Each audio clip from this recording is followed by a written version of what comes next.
Hello and welcome to Rev Sports. Of course, India has just become world champion, and I have with me the only Indian captain who led India to two World Cup finals. Finally, Mithali, World Cup. Yeah, I think after being so close twice and then not getting through the line, and now finally India can say that we've won a World Cup in an ODI format. How does it feel like? How do you feel like?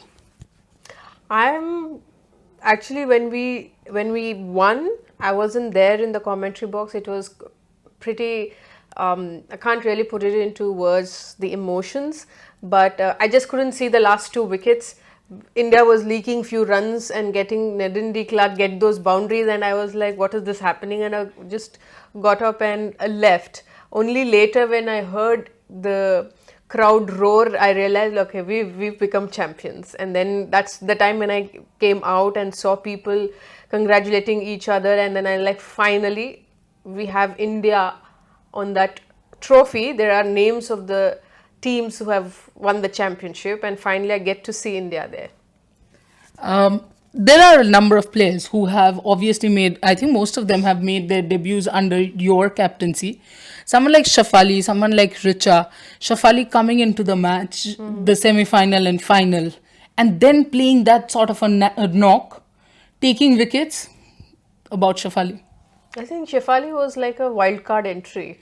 I mean, you sometimes you just for a purpose, for a reason that she came in. Yes, I mean it is just very unfortunate of Pratika. I mean, whatever opportunities she got, the run she's put, especially in that literal quarterfinal against New Zealand, 200 run partnership with Smriti, and both of them ended up getting hundreds for India in this tournament. That was India finally got centurions in the 11, and then she getting injured before the big semi-final. But I think at every step for the team, there's been moments of brilliance from different players in each game. Whether you take against New Zealand, the semi-final, you had a different centurion, Jemima, Harman, and Deepti and Richard may not be, they may not have scored hundreds of 50s. 50s, of course, Deepti and Richa have scored, but their innings in every game when India was in that situation, crunch situations, playing those cameo roles, had its own impact on the entire game. So, bowling, if we talk about bowling, then you have Kranti God. Started off the tournament well. She was in wickets. Renuka got her opportunity later, but in the middle phases, Sri Charni has constantly been given the job of breaking partnerships, getting wickets, all important wickets, and she's done extremely well for someone who's just walked into the side this year along with Kranti God. Absolutely. I was going to ask you about Deepti. She has been an utility player for India for a long time, but somewhere her efforts generally go unnoticed. Player of the tournament in a World Cup where you are a champion, Deepti finally getting her due. Well, I think from the beginning itself, she's been a quality player. She may not be someone who's very expressive as to what she does on the field and, emoting or putting words to those emotions that she feels, but someone who's really very gritty player is whether you've I mean I've spoken this on few platforms about she making debut for India as a opening bat and then coming down the order at sometimes number 8, number 9, and never has she complained about the fact that she's not got enough opportunities, but there have always been expectations. She's been criticized for her strike rate, but people don't really understand the situation she walks in.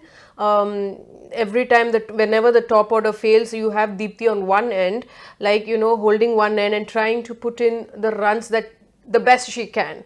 But I've seen that she's really worked on that aspect of her batting since I think the third season of WPL, Yes. where she was able to sort of improve her strike rate in the T20 format, which led her to do well in the one day format, but more so the responsibility of being that all rounder in that 11, the one where she sort of is a bridge between the purist at the top and the bowlers at the bottom. You have Deepti Sharma, sort of stitching that together as a glue, as a true all-rounder. The days that she doesn't contribute with the bat, she's picking wickets for you in the ball. And then she bowls in all three phases. Give her a new ball in the middle phases and in the death with her Yorkers, with the faster ones, new ball with her drifters. I think over the years, the experience, she's able to sort of use it at the right time. Absolutely. Before ending, I think last two questions. One about Harmanpreet, the captain, and whole leadership group. From about the New Zealand match, we saw how involved Smriti is. Yeah.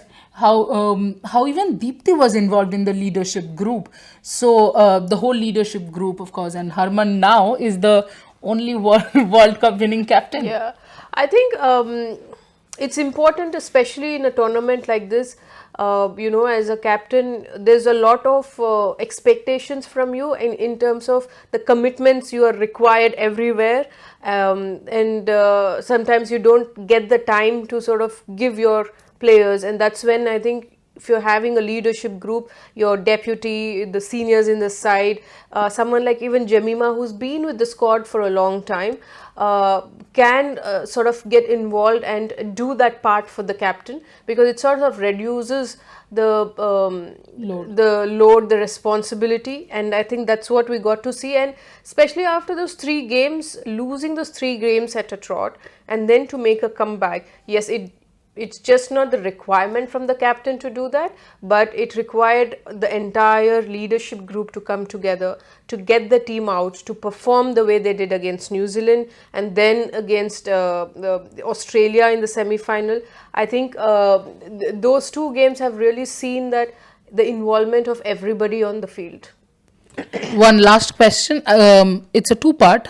How much has WPL contributed to it? And of course, the BCCI. We have to thank BCCI. Of course, I mean, absolutely. I mean, in everybody who've played a part, the board, BCCI and WPL have a huge role in sort of seeing this happen.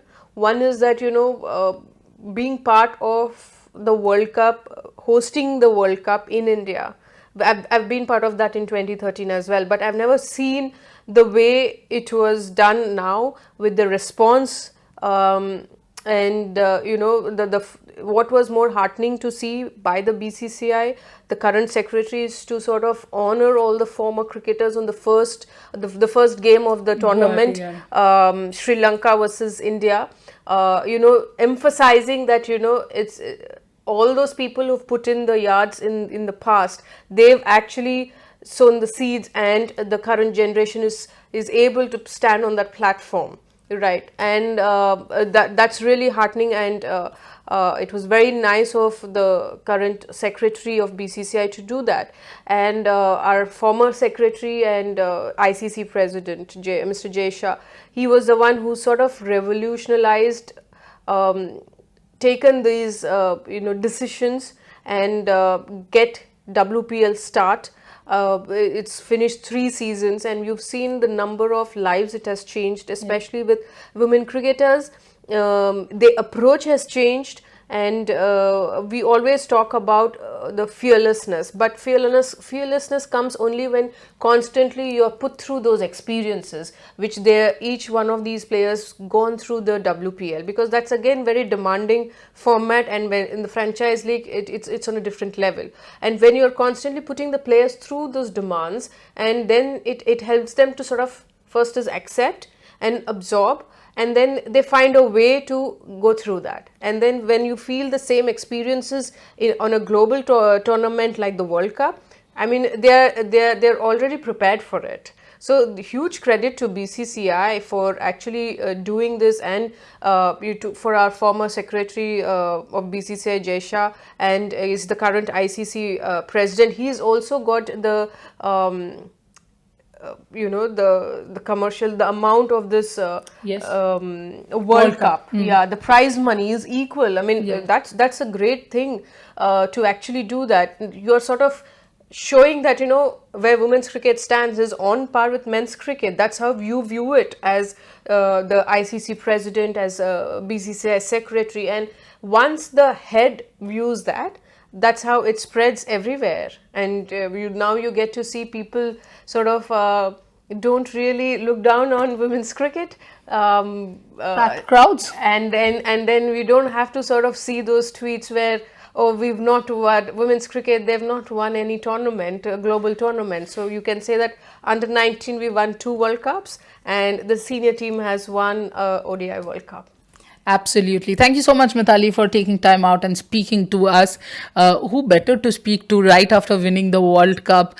For me, one of the greatest moments of the day, definitely, of course, winning the World Cup one. The other one, seeing her lift the World Cup, because I think nothing can beat the fact that this woman here has pulled India on her shoulders for a long time. Thank you so much, Mithali, for being the player you are, and thank you for taking time out. Thank you, guys. Keep watching Rev Sports. Do like, share, and subscribe for more content.